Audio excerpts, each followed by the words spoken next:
what we are seeing in Portland, with the experience that I have of looking at crowds all over the world, I would argue that had there been a different policing model in place in Portland, we might not be in the same situation. We might not have that emergent norm of a protest community deeply wedded to the avoidance of confrontation.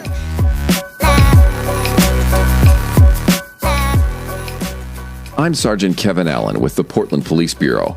In this episode of The Talking Beat, we explore how the Portland Police Bureau manages public order during large gatherings, balancing public safety with the rights of free speech and assembly. Joining our host, Terry Wallow-Strauss, is Assistant Chief Craig Dobson, who leads our operations branch, and Professor Clifford Stott, a social psychology expert from Keele University in the United Kingdom. On today's Talking Beat, we discuss the values of learning from the past, the elements of crowd psychology, and why dialogue policing can lead to reducing violence and increasing effectiveness of policing during public order events. Now, let's jump into the episode.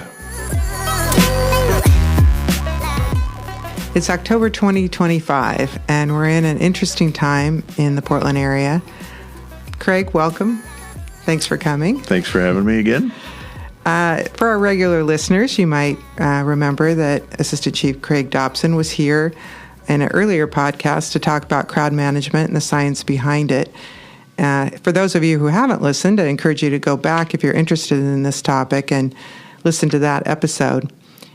We're also joined today by Professor Stott, and we're going to delve into more of this subject and the role that he is taking with the Portland Police Bureau to try to accomplish some new things in the area of crowd management and public order. So welcome, Professor Stott.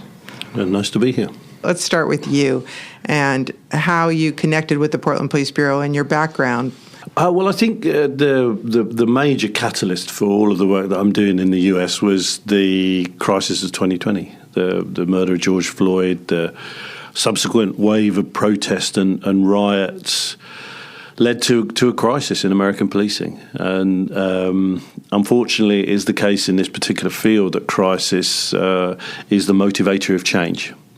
And I think that crisis led lots of different law enforcement agencies across the US to start reflecting on their practices and how they manage crowd events.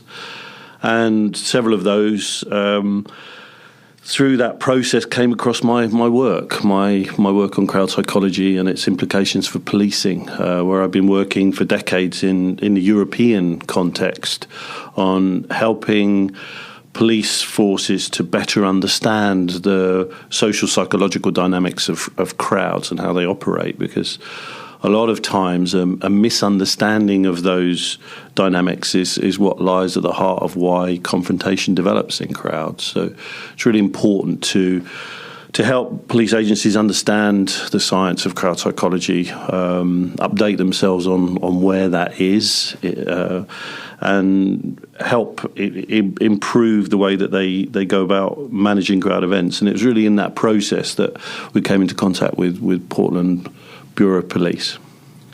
And tell us, though, how you really started being interested in this field. Didn't it start with soccer? I did my PhD, I'm so old now. In 1989, I started my PhD, which is a year of tragedy in the UK, where we had an event called the Hillsborough Stadium disaster, which is a soccer stadium in the UK, where poor police crowd management processes led to the death of 97 soccer fans, crushed to death. And that tragedy and crisis kind of motivated a program of work that I was interested in. But it wasn't just soccer crowds I was interested in. I was also interested in protest crowds. And what I began to study across the next 4 or 5 years was the process through which peaceful crowds become violent, both in soccer and in protests. And through that work, we developed a theoretical understanding of the dynamics of crowds that recognise that the way crowds are policed is often fundamental to the way that they behave, that crowd psychology isn't just about crowds and the people in crowds. It's about the interaction between police and crowds, and between crowds and police. And those interactional processes are profoundly important in shaping the trajectory of how that event evolves. And really began to understand the implications of particular models of policing. So when I began this work as a soccer fan and as a protester, and seeing these events play themselves out, and then beginning to use that as data to help develop our theoretical understanding of crowd psychology and dynamics. And through that began a program of work to try to help police agencies draw from that knowledge and theory. And Craig, how did you connect with Professor Stott, and what did you think that he could bring to the Portland Police Bureau? So in my studies of trying to better understand how to police groups, his name was one of the foundations of a lot of different research that has been done over the years. And through that, I was able to reach out to him and connect. And then through a grant, we were able to start working together over this project. So tell us a little bit more about the project. So the project is based on dialogue, and it's how do you position officers who are trained to basically communicate with the crowd, to work within the crowd better, to understand where the crowd is at and how to help facilitate that crowd, so that the folks that are involved in it can move in a way that the police are there to help facilitate, as opposed to being in opposition to what they're trying to accomplish. So we created the Dialogue Liaison Program. We did. We started it back in 2016 and had some bumps along the way. But we really, after 2020, really wanted to look into the science of how crowds interact and really embrace it in a new and better way. And so we applied for a grant and were able to get that grant and have Professor Stott to come and help us understand better holistically how to look at crowds and work with those crowds so that we're following all the fundamental principles of the science. So let's evolve the conversation a little bit to talk in a little bit more about why riots happen. So what we begin to find through the work very early on is that the transition from a peaceful protest into violent confrontation is often precipitated by forms of overly aggressive, disproportionate, heavy-handed policing. And the reason that occurs is because it shapes a particular intergroup relationship in the context of the crowd, where people in the crowd feel like their rights are being confronted, that they feel that the way that they're being policed is illegitimate. And when that use of force by the police is affecting lots of people at the same time, it creates a social context in which a sense of identity is created that defines itself in opposition to the police. And because that's happening to lots of people in that moment at that time, it makes those people feel as though they're empowered. So it's a combination of a situation where they feel that they have the legitimate right to resist the police and are empowered enough to do that. You get the emergence of collective confrontation. Now, that often then feeds back into policing because, of course, as soon as the police are trying to deal with a situation and they're confronted by people being confrontational, that affirms their idea that this is a disorderly crowd, so they escalate their intervention. That brings more people into the dynamic, and we get this escalatory process that isn't a result of people going into the crowd or even to the police. Nobody intended that to happen. It just comes about because of the way in which the situation evolves and the interactions and behaviours within it. So once we began to realise that, we began to recognise that there might be better ways of policing these crowd events. And the key issue that we want to try to engineer is a circumstance where people perceive the way that they're being policed as legitimate. Because if we can maintain police legitimacy, by definition, we can't get the psychology of a riot. So the question is how? How do you make policing capable of dealing with criminality when it does occur in a crowd, but do so in a way that doesn't create disproportionate or heavy-handed or unnecessary interventions. And that really has been the challenge for the last, I'd say, 20 years.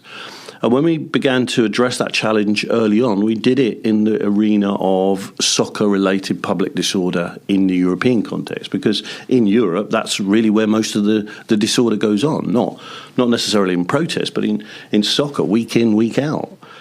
So we set to work on trying to solve what many people call the English disease. And we did it through working in partnership with police forces, in particular around one of the major European soccer tournaments way back in 2004 in Portugal. And we established a working relationship with the police in Portugal. And we worked with a group of commanders there who wanted to embrace a science-based approach. And what we did was design a policing model that didn't begin with large kind of ranks of police officers in riot gear, given a kind of step out of line and we're ready to deal with you kind of attitude, but was more focused on facilitating legitimate behaviour, more focused on welcoming and engaging with fans through communication, because of course that's the best way to construct a vision of the police as legitimate. And what we found was that when the police did that, disorder disappeared. There was no major rioting at that tournament in jurisdictions controlled by the police force that we were working with. And this was a major breakthrough because that hadn't happened for years in the European context. So people began to recognise that this way forward for policing was really effective. Now, that basic model of policing has evolved over the years through various different iterations and collaborations in various different countries across Europe towards a model that we now call dialogue policing.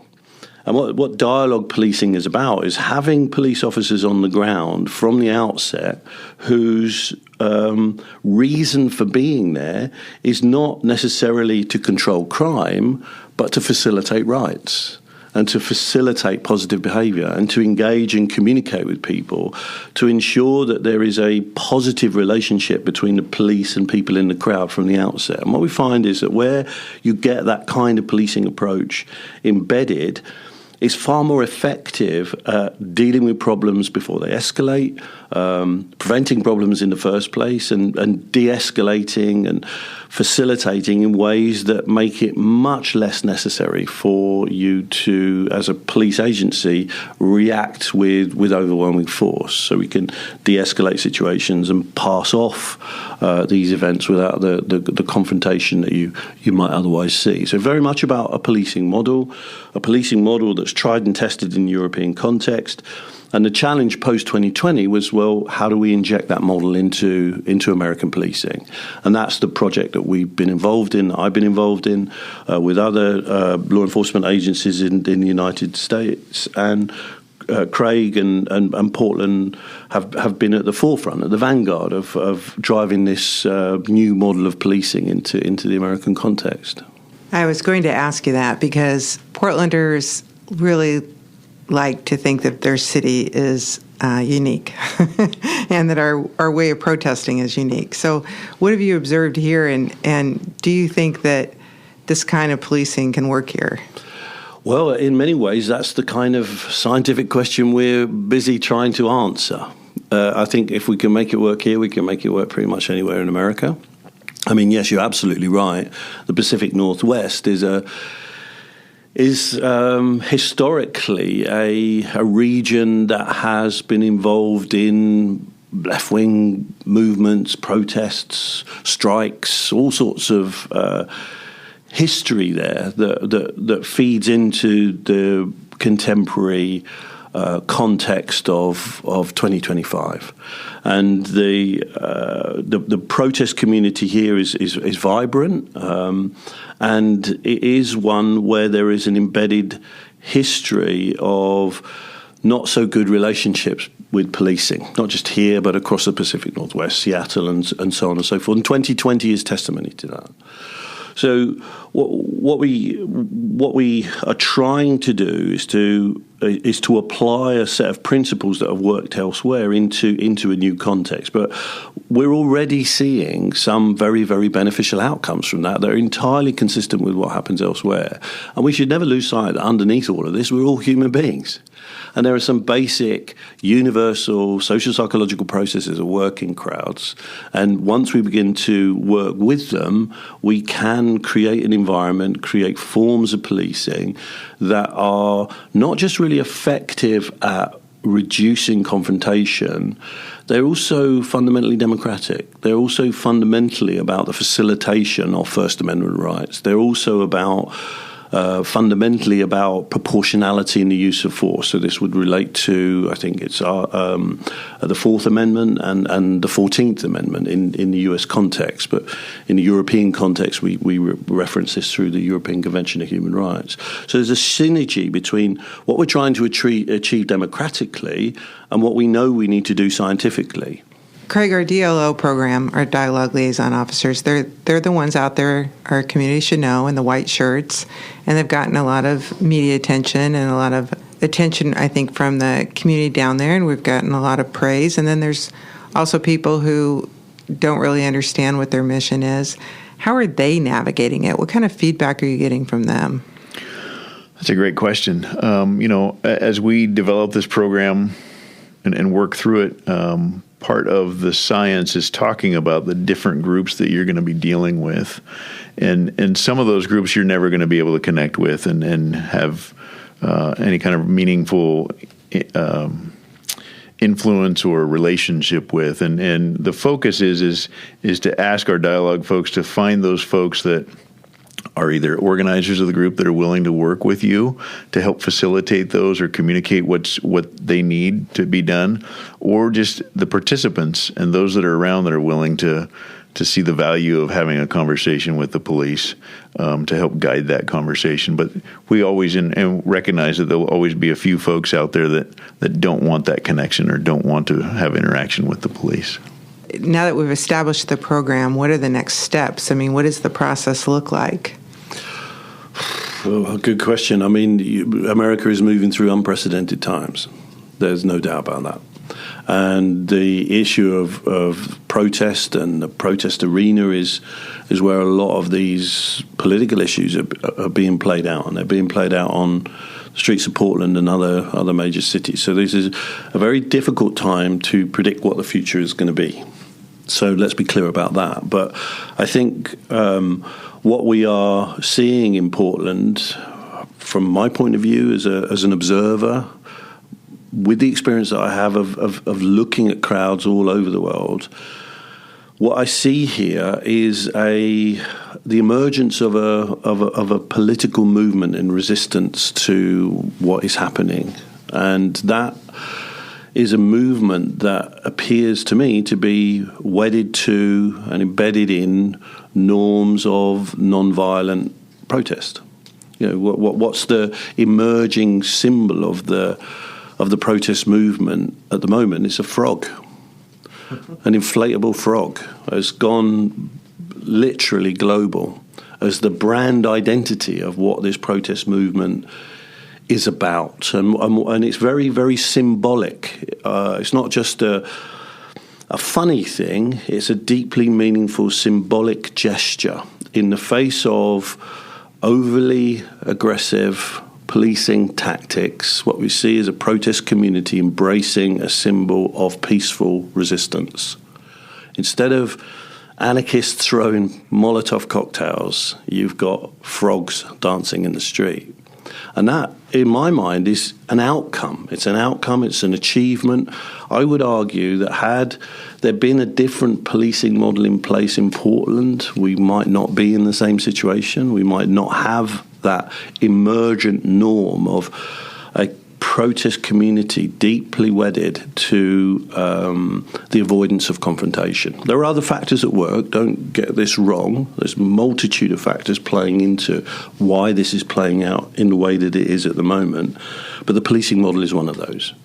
And I think if we'd had a different model, if we'd not had dialogue in place, if we'd not had an education program to educate the police commanders here and to collaborate with Craig and others in the police bureau to construct this policing model, we wouldn't be in the same place. And I think that's an important lesson for us, and it's important evidence that the model does work here.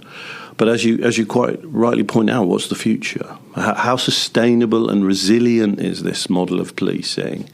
And what can we do to embed it even further so that we can navigate through this difficult territory with this policing model intact? And I think it's important also just to reflect on the historical origins of policing itself. The model of policing that this grows from is a civic model of policing that was born in the 1820s, effectively. The first civic policing organisation was the London Metropolitan Police.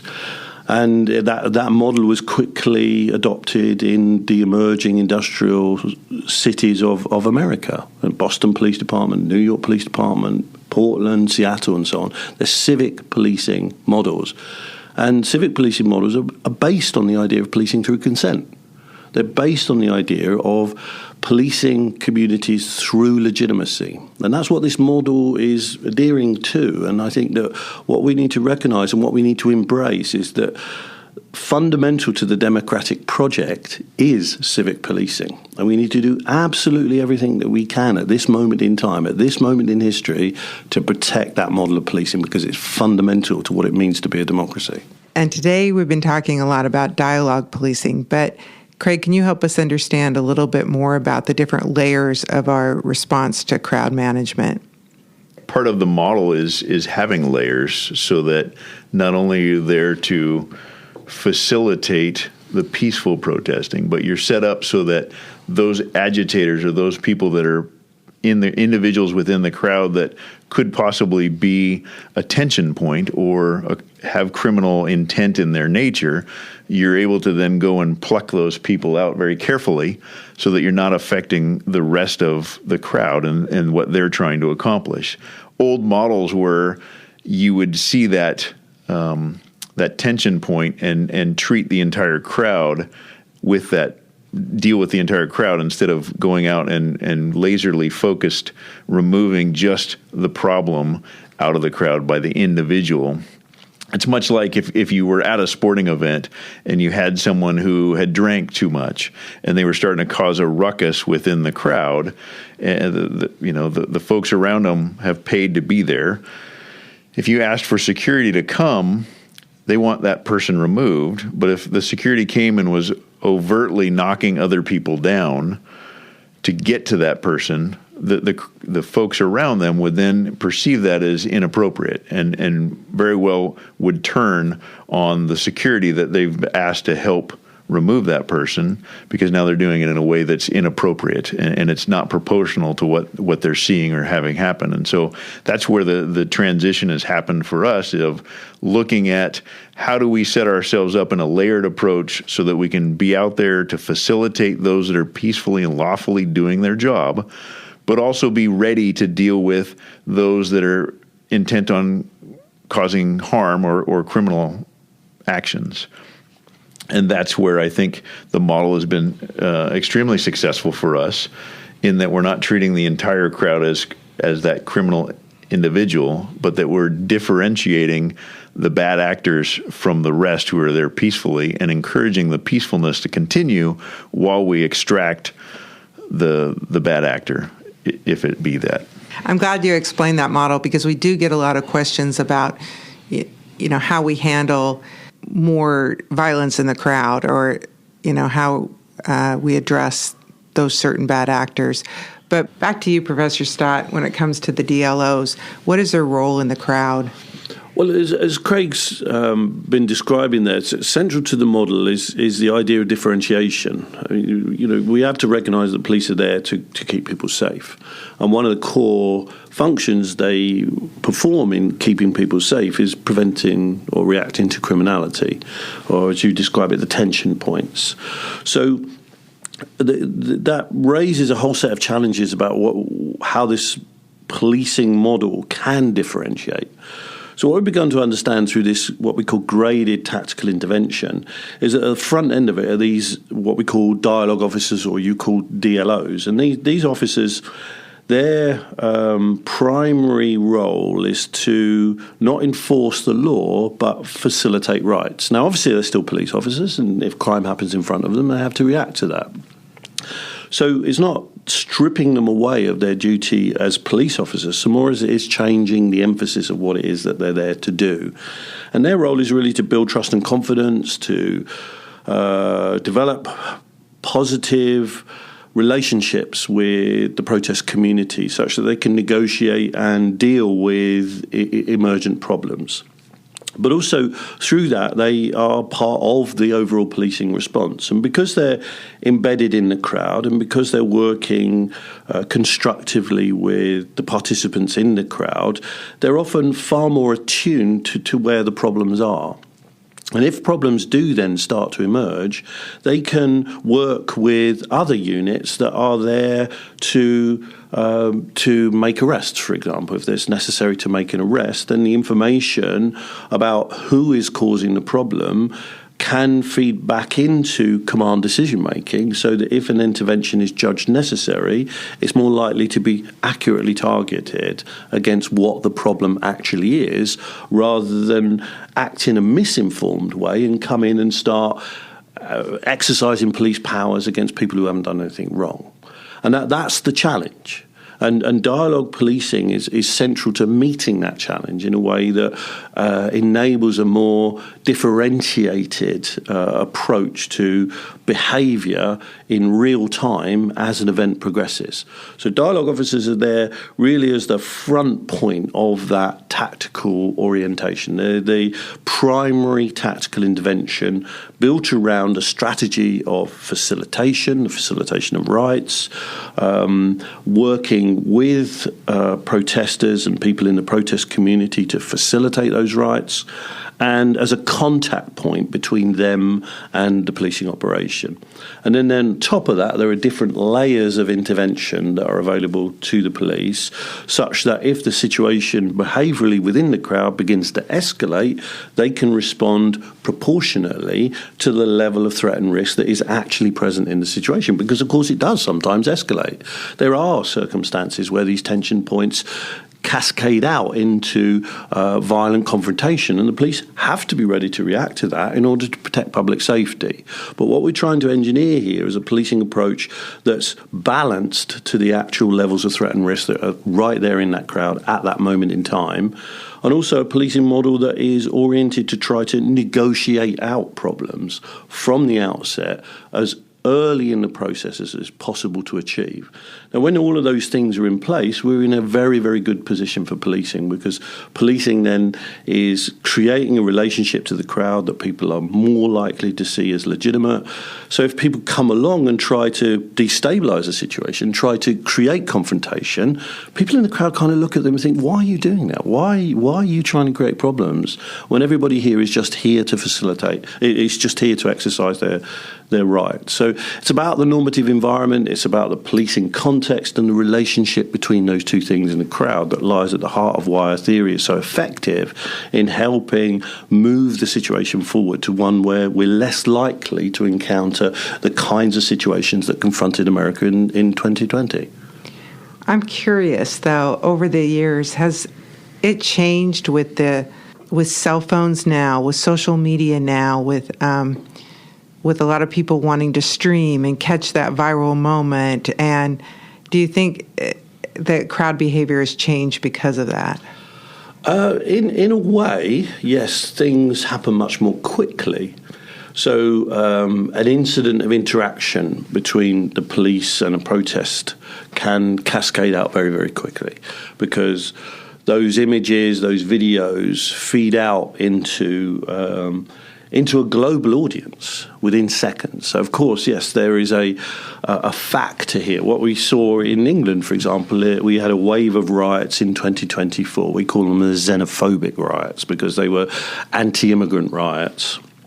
And within the context of those riots, there were social media influencers who were promoting stories about things that hadn't happened. And those stories were, for example, that protesters had been attacked by immigrants, and that amplified the dynamics of the situation and created disorder that otherwise probably wouldn't have occurred. So yes, absolutely, social media is a new dynamic here, and it's also part of the process that police agencies need to get up and get up to speed on, because public communication in these environments is absolutely fundamental to the perception of legitimacy. And there are actors out there who deliberately try to shape public perception in terms of their own political self-interests. And one of the things that police need to be able to do is develop a much more effective communication mechanism. But within that, you also have to have credibility. And that's one of the issues here. It's not just that the messages occur, people won't just believe anything, it's that they believe certain things. So, and they believe certain actors. So in order for your message to have traction, people need to trust the source of the message. So again, police legitimacy is absolutely central here. It's one of the most important things that we need to maintain, a relationship between the public and the police that is foundationally built on trust, confidence, and legitimacy. And when we have that, then we're going to be in a much, much stronger position to push through this really, really complex territory in a way that helps maintain a democratic system and peaceful norms on our streets, where we have the right to come out and protest, and we can do that without it escalating up into violence and confrontation. So is that what success looks like? Is it a peaceful protest? Well, some would argue no, which is unfortunate. But as Craig's pointed out, there are people here who have particular ideological positions that want disorder. And we have to make sure that we don't create the stage for them to perform on. And so often in the past, that's been the problem, is that their jobs are made very, very easy because policing responses unnecessarily amplify the conditions under which they can gain traction, that they can gain influence. But from my point of view, politically, ideologically, what do I want? Yes, I want a society that is fundamentally peaceful, and I want a society where people have the right to come out and express their freedom of consciousness within the law, within peaceful norms, because that's fundamental to the democracy that I aspire to. And this policing model is part of the journey of trying to create that. I think part of the challenge is when you don't have a model that has multiple layers to it as a policing organization, you don't have the nimbleness to be able to respond appropriately.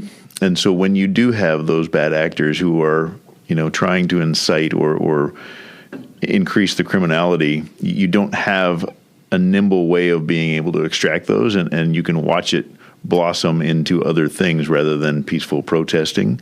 But with this model, by having dialogue out there, you have a good feel for the crowd. One of the byproducts of having those folks out there and building that trust amongst the folks that are there is that you also can have them influence the actors within it. The professor talked briefly about that, where you can turn to them and say, can we have you help yourselves make this peaceful, and start to put pressure and influence on those folks that are trying to take this demonstration to a different area or a different level, and pushing that. What we've seen is we've actually had people affect the crowd or affect bad actors within the crowd to push them out and control things. I've seen that a lot. I mean, I've been doing some observations of some of the protests down at the ICE facility and on the No Kings on Saturday, and there have been tension points. There have been people turning up to these events who fundamentally disagree with those protests, and that's been creating tensions. And right in the middle of those tensions, there have been people who have been actively de-escalating the situation. They've been trying to they have been calming the situation down and reducing the tension. But that's one of the things that goes along with this policing model, is that what we see in this environment of this kind of policing is that what we call self-regulation dynamic. And that self-regulation dynamic is actually the natural position for humanity, and it's actually underneath the civic policing model. As the idea of what we call, in the technical sense, the Peelian model of policing, is the idea that the public has a natural tendency to self-regulate, and the job of the police is to empower that natural tendency. And you are actually seeing that play itself out on the streets of Portland on a daily basis at the moment. And we need to celebrate that. We need to actually acknowledge it is going on, recognise that the people behind the peaceful norms that are self-evidently present in the protests going on the ground in Portland at the moment are the people of Portland themselves. Those are the people that are delivering the solutions here. Those are the people who are self-regulating. Those are the people who are de-escalating. And the policing model is designed to facilitate that. It's designed to empower that. And that's why it's there. And it is working, because when we see these kinds of policing models, what we tend to see is that dynamic of self-regulation. So you asked me earlier, will this policing model work here? Well, the evidence suggests that it does, because we're here gathering that evidence, and that's exactly what we would expect to see. We're going to leave that on that hopeful message of humanity and self-regulation. Thank you both for joining us today. Thank you. Thanks for listening to The Talking Beat. Do you have a question for Talking Beat? Send us an email at talkingbeat@police.portlandoregon.gov or give us a call at 971-339-8868. If you enjoyed this episode, please share it with your friends. And for more episodes, visit our website, portland.gov/police/podcast.